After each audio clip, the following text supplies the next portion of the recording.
Hi friends, നമ്മുടെ വീട് main slab വാർക്കുന്ന സമയത്ത് ഫസ്റ്റ് ഫ്ലോറിൽ ബാത്റൂം വരുന്നുണ്ടെങ്കിൽ തീർച്ചയായിട്ടും ഇതുപോലെ ഒരു 8 ഇഞ്ച് താഴ്ത്തി വാർക്കാൻ ശ്രദ്ധിക്കുക. അതുപോലെ തന്നെ ബാത്റൂമിൻ്റെ വേസ്റ്റേജ് പൈപ്പും അതുപോലെ തന്നെ സ്ലീവേജ് പൈപ്പും പോകുന്നതിന് വേണ്ടി വീഡിയോയിൽ കാണുന്ന പോലെ തന്നെ വാഴയുടെ പിണ്ടി വെച്ച് നമുക്ക് ആ ഹോൾസ് വരുന്ന ഭാഗത്ത് വെക്കാവുന്നതാണ്. അതുപോലെ തന്നെ വാട്ടർ ടാങ്കിൽ നിന്ന് ഇറങ്ങുന്ന പൈപ്പിന് നമുക്കിതുപോലെ സെറ്റ് ചെയ്യാവുന്നതാണ്. അപ്പോൾ ഇങ്ങനെ സെറ്റ് ചെയ്യുകയാണെങ്കിൽ നമുക്ക് ആ ഹോൾ ചെയ്യുന്ന ആ ടൈമും അതുപോലെ തന്നെ ആ കട്ട് ചെയ്യാനുള്ള റിസ്ക് നമുക്ക് ഒഴിവാക്കാവുന്നതാണ്. ബാത്റൂമിൽ ഇത് വെക്കുന്ന സമയത്ത് ഫ്ലോറിൽ അതിൻ്റെ താഴ്ത്തി ഓർക്കുന്ന ഭാഗത്ത് ഒരു 4 ഇഞ്ച് കോൺക്രീറ്റ് ഇട്ടതിന് ശേഷം മാത്രമേ നമുക്ക് ഇത് വീഡിയോയിൽ കാണുന്ന പോലെ ഈ വാഴയുടെ കഷ്ണം നമുക്ക് വെക്കേണ്ടത്.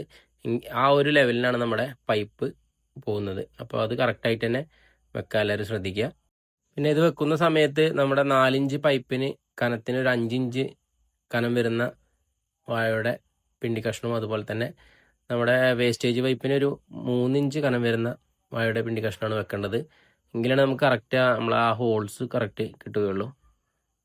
ഏറ്റവും നല്ലത് ഒരു പ്ലംബർ അവിടെ നിന്നിട്ട് നമ്മൾ സെറ്റ് ചെയ്ത് കൊടുക്കാൻ ഏറ്റവും നല്ലത്. അല്ലെങ്കിൽ അവർ കോൺക്രീറ്റുകാർ നമുക്ക് അവർക്ക് ഏത് ഭാഗത്താണ് വരുന്നതെന്ന് അറിയില്ല. അപ്പോൾ അത് ചിലപ്പോൾ മാറിപ്പോകാൻ ചാൻസ് ഉണ്ട്. അപ്പോൾ നമ്മുടെ ഏതാണോ ക്ലോസറ്റ് അതിനനുസരിച്ച് ആ അളവിൽ നമുക്ക് സെറ്റ് ചെയ്യുകയാണെങ്കിൽ നമുക്ക് ഒന്നുകൂടിയും ബെറ്റർ ആയിരിക്കും. വോള് പിന്നീട് മാറ്റി തുറക്കേണ്ട ഒരു പ്രശ്നം ഉണ്ടാകുകയില്ല. അപ്പോൾ നമ്മളിവിടെ ചെയ്തിട്ടുള്ളൊരു ഭാഗമാണ് ഇപ്പോൾ ഈ വീഡിയോയിലൂടെ കാണുന്നത്.